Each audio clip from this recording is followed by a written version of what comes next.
know more about it. This year not my year. I go make 'em. This year not my year. I go make 'em.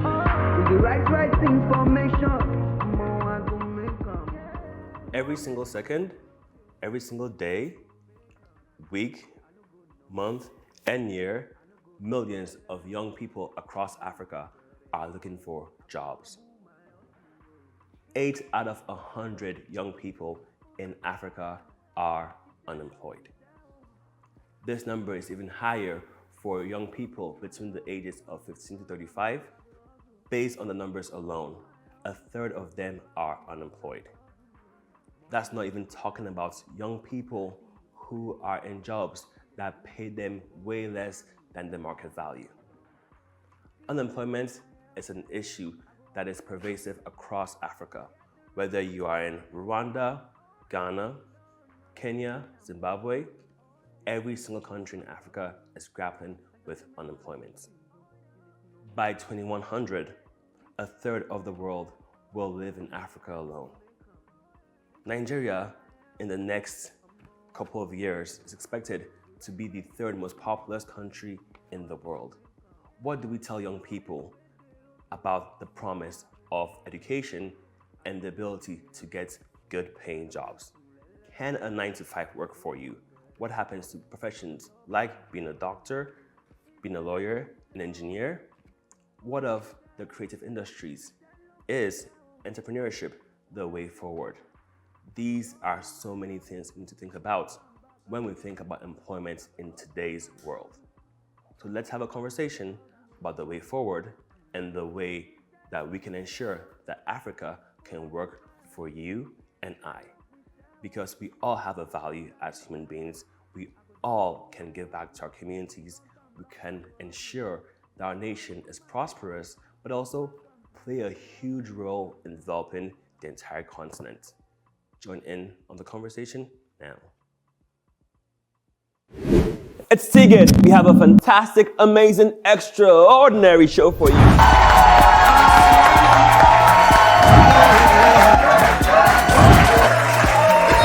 Who is the king or queen of Africa?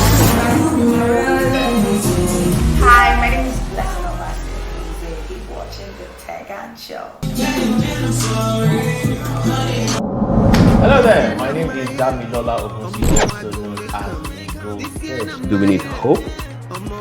Or do we need hope and actually getting the job done? One place, one show, more fun, more dance, more laughs. It only happens on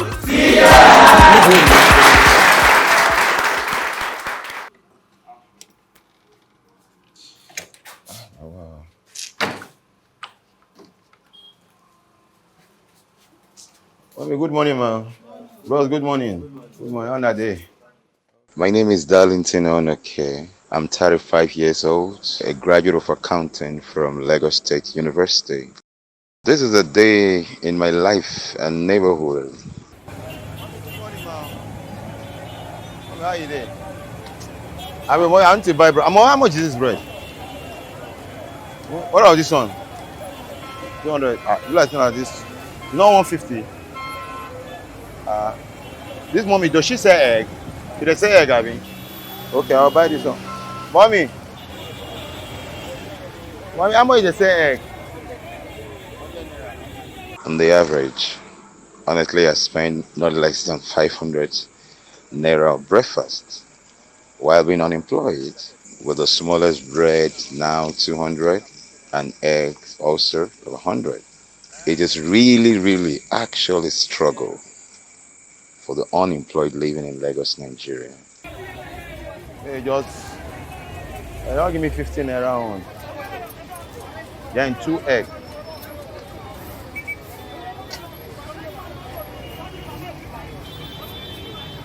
You go put them for line and for me. Who might give for me? Say no get oil, Abi. So how much be your own? I need give mommy her own money. I need give her 200 naira. How much? Everything how much now? Now 300. Okay, no problem. You give me change. Just give me change. You will give mommy her own money there.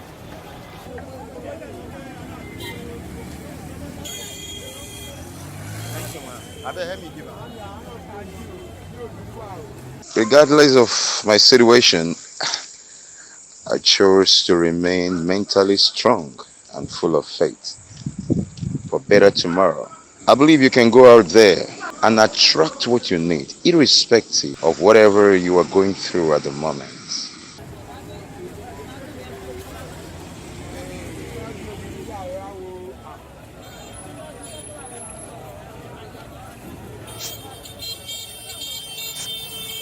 I'm dedicated to finding something that suits me and very much aligned with my goals and dreams.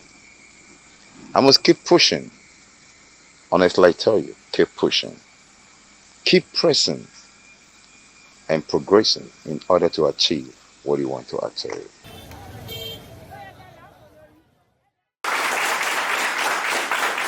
That was a clip that you just watched of Darlington on OK. Darlington, welcome to our show. Thank you very much. When you see that clip, what comes to mind? It reminds me, it's in fact a whole lot. As a fresh graduate coming out from school, and you have to really try to survive. And coming out, with a 2-1 in school, and you are looking at how to survive and looking at your job, you put in your applications and different area, thinking the society, the country is going to do something, and you're not getting it. Then you have to back on or trying to get maybe your uncles or people to actually help you go back. But you can't continue that way. So some people aren't aware of the challenges of the system, and some might even say that you haven't even applied for many jobs.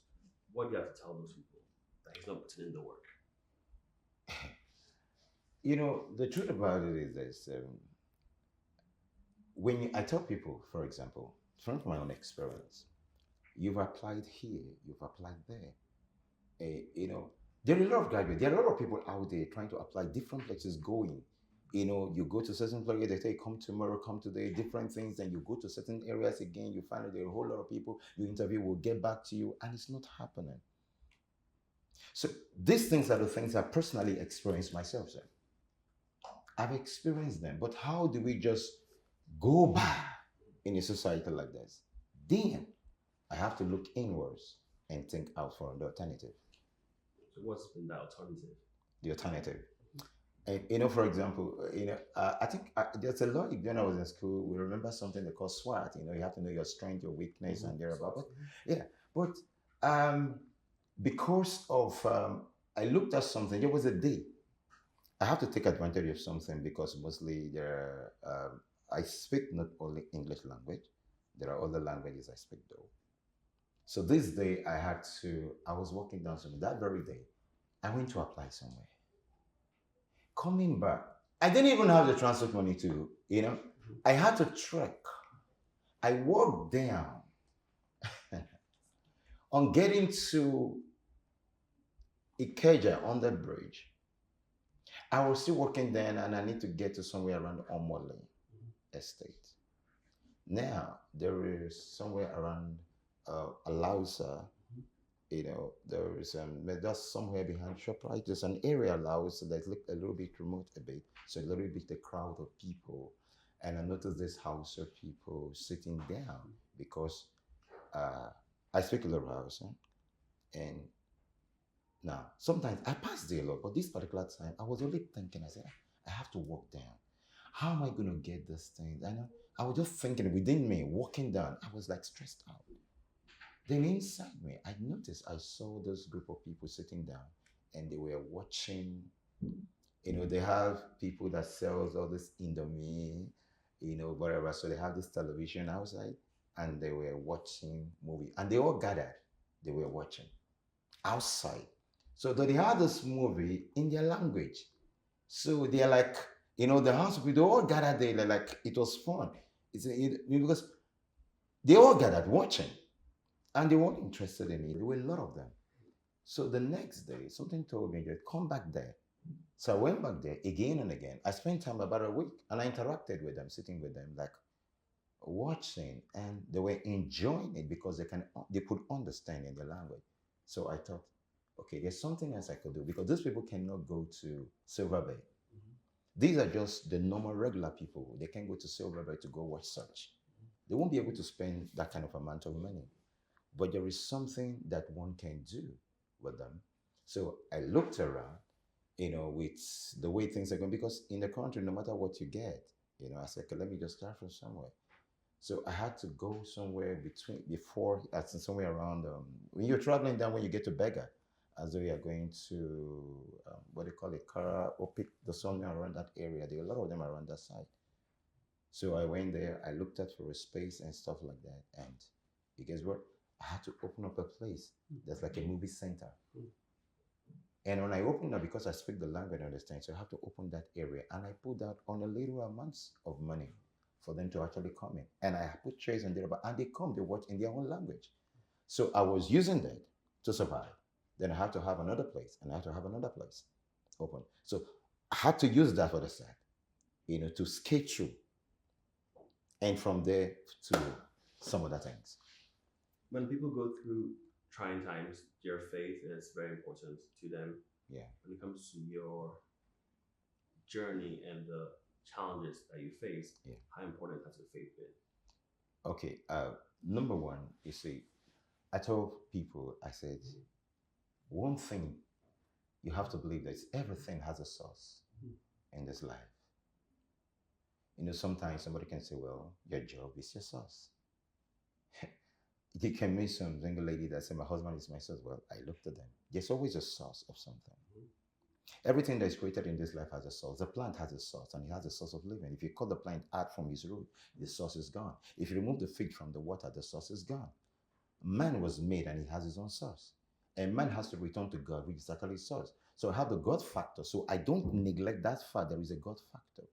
So most of the time, I have to believe in myself, in God, because he believed in me and bringing me here. So I have to put my strength in him, taking advantage of the things that I really think that I know, putting them in place, but relating to this particular God and having that inner strength to carry along.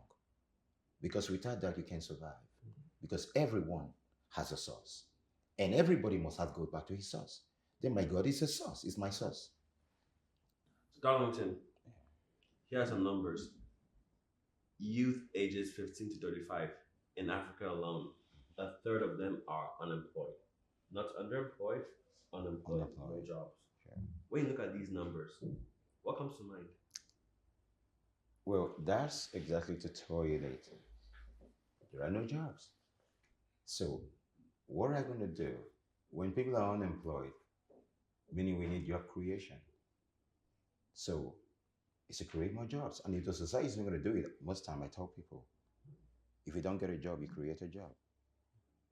So you have to look at inward, like I said initially. What can you do? Or what are the skills that you learn? Or something you can put through? Because when you do and create a job, probably there are one or two people that are out of job that you also employ. So we reduce unemployment. When you create a job, you have people working under you. You reduce unemployment in your community. It's as simple as that. So if you don't have a job, you create a job. The more we create jobs with our skills and an inward person or the abilities that we have inside, then we bring in people also in a job. We're actually reducing unemployment. So we don't have to wait for the government alone to do that. So we are responsible. We have to do something on our own. When you reflect and look back at your time in school, studying accounting, if you could do it all over again, would you do it all over again?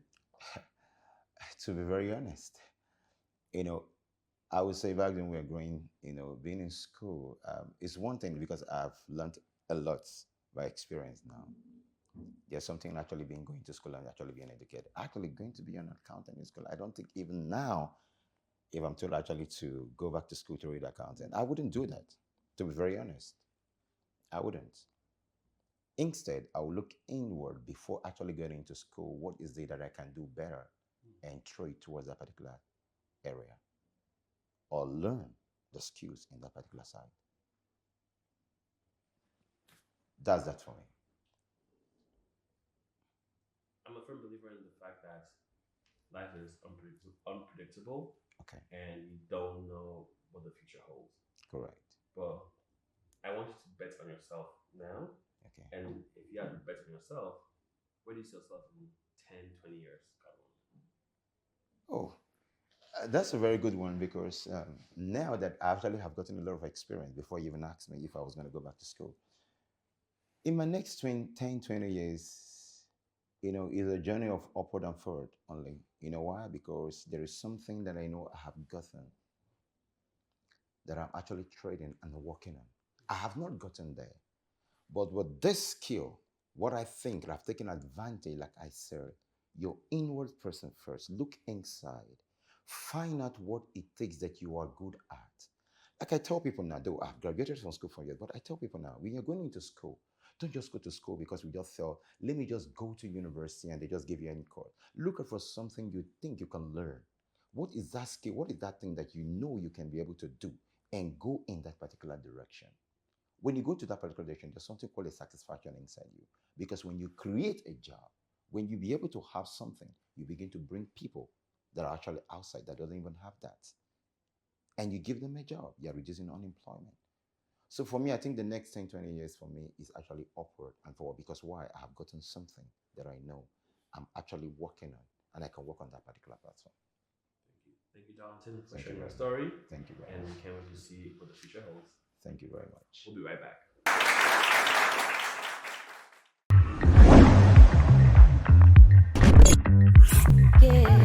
Connect with the Tegan Show on social media. Like, comment, subscribe, and share.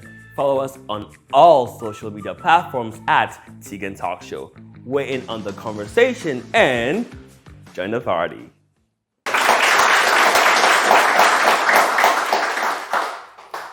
For this episode, we are talking unemployment.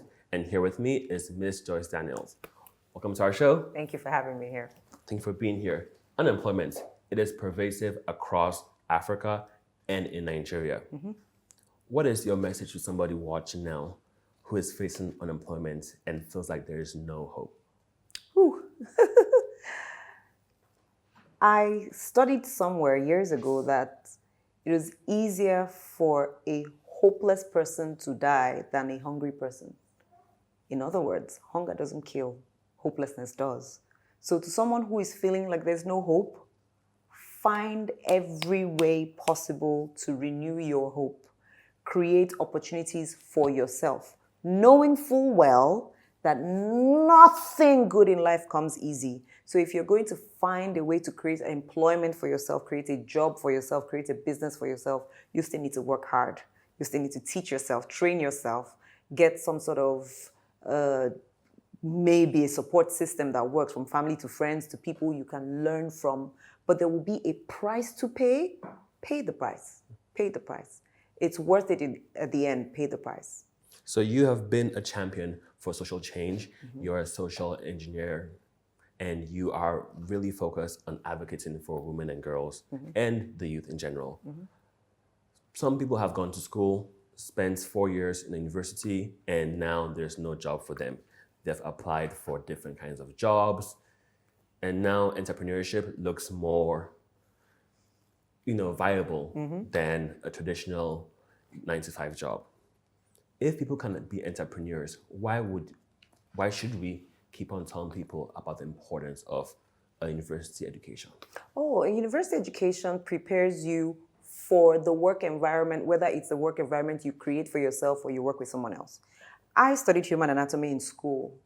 I have done absolutely nothing with it, in quotes, but it is going through that experience taught me focus, studying, working with other people, and guess what? It gave me some foundation. So even when I work into certain places, I'm working with certain clients, they give me more respect because they know I had that education. I don't think that gap will ever be filled. So we still need to go to school. Hence, I am a big believer in people going into university after they have an idea what it is they want to do in life. My first son is 20. He's only going to the university now. Why? After secondary school, I said you're going to take 1 or 2 years off to do different things so you have an idea what you want to do with your life. Then we go to school so that school will mean something. It's not a box we tick. So after secondary school, we went into the streets. He did all sorts, works in different places, went to catering school, all manner. And guess what? He said, you know what? I graduated He was best graduating student in his school with the highest JAM score at that time in technology. Wow. He's going in to study business administration now because he was like, I'm really good in tech, but I don't like it. I couldn't see what I would do with it. But when it comes to business and this and that and that, so I say to parents, so you see, it's a hydra-headed thing. I say to parents, don't rush off your children into university because school is supposed to feed something, not just tick a box and know, oh, they're done. They're done, then what? Okay. So now, even if he gets out of school and he's not employed, there was a reason why he studied that to help him create something. So, education is important. Going to tertiary institutions is important, preferably if you know what you want and how you're going to apply it to greater life. But by all means, get an education, by all means. I like how you mentioned that education is important, but also a pathway to being an entrepreneur. Because so many times people think those two are, in a way, mutually exclusive. They're not. And that's not the case. Let's talk about philanthropy. For those of you not aware, philanthropy is when people who may be rich mobilize resources to solve issues and problems in society. The likes of Dangote, Otedola, these are well-to-do men. These are people trying their very best in how they can do it. But let's boil it down to the everyday rich man or rich woman. Do you feel that some of the reasons why a large portion of the youth is unemployed is because Nigerians tend to think about themselves most of the times? There could be a little bit of that, but it wouldn't be the chunk of the reason. So let's focus on the super wealthy who employ a large number of people.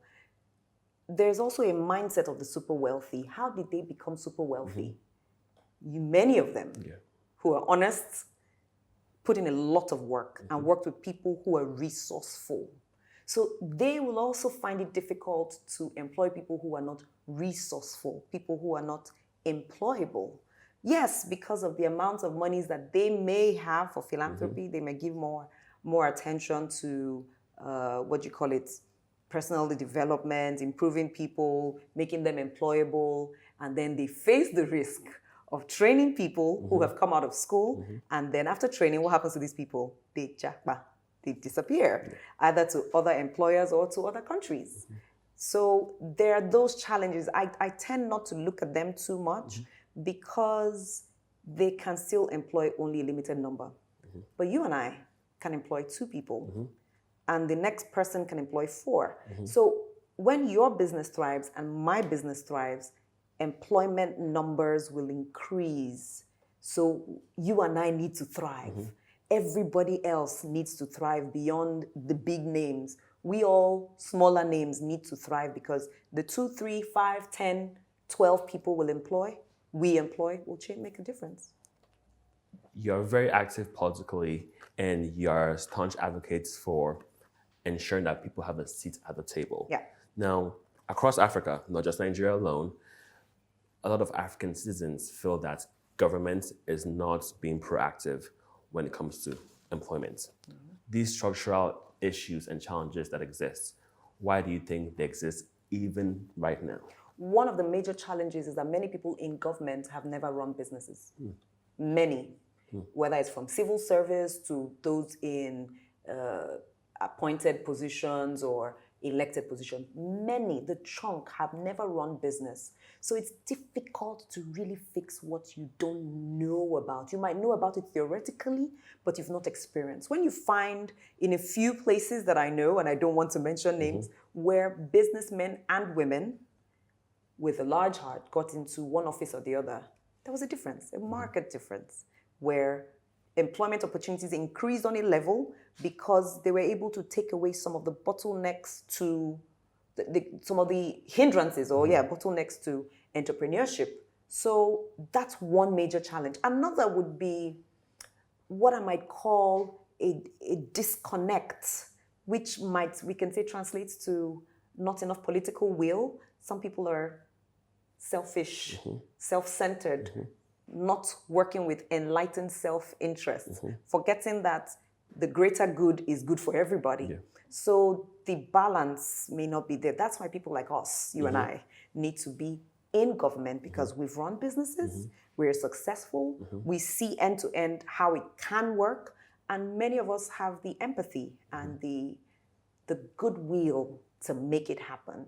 So over time, with more people like us getting into office, not because the ones in there are totally bad, but many times we just need that handshake between them and us to make it even better. Before you go, I have one last question for you, and that is the future of Africa and employment.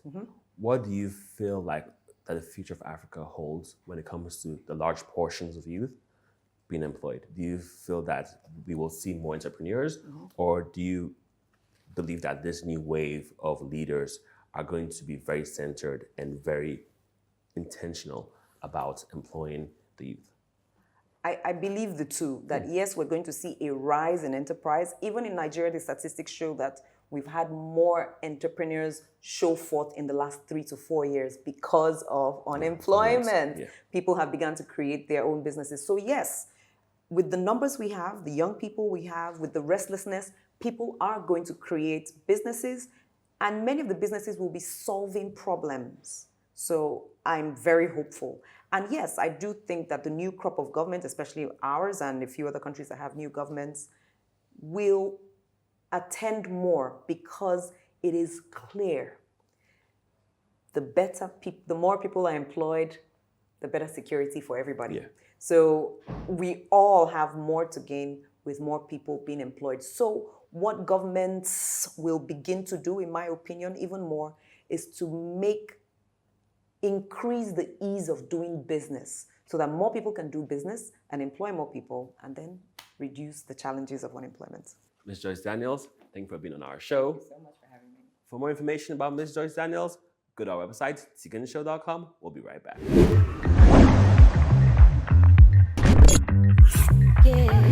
My name is Joyce Daniels and I am on The Tegan Show. Keep watching The Tegan Show for quality content and of course information that will improve you and I. On the next Tegan, we have Afrobeat artist Akins.